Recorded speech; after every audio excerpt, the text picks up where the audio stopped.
Did Charles Dickens dress up in drag? Now, you might be quick to say no, but the answer isn't quite as simple as it seems. I'm Jordan Evans-Hill from the Charles Dickens Museum in London, and today I'm going to talk to you about a very special portrait in our collection. This is Catherine Dickens, Catherine Hogarth originally, until she married Charles Dickens in 1836 here in London. This portrait shows Catherine as the perfect Victorian housewife. You can see she's looking really quite shy there. She's not looking at the observer, she's looking down at her lap. She's got some flowers in the background, obviously a strong sign of femininity. And here in her lap, she's got some embroidery. She was a very accomplished needlewoman. You can see a thimble on her finger there, and you can also see her engagement ring.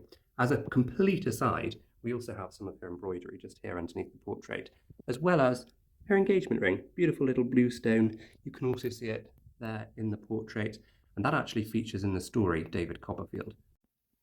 The portrait was painted by the artist Daniel Maclise. Now, you might know him. He painted some of the murals over in the House of Commons. He also painted this portrait over here, a little image of Catherine's sister, Georgina Hogarth, standing there with a jug on her shoulders.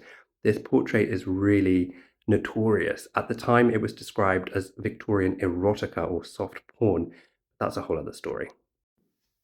So, Daniel Maclise paints this portrait of Catherine, and you can see at the bottom here it's labelled Mrs. Charles Dickens. That's a really common way of referring to the wife.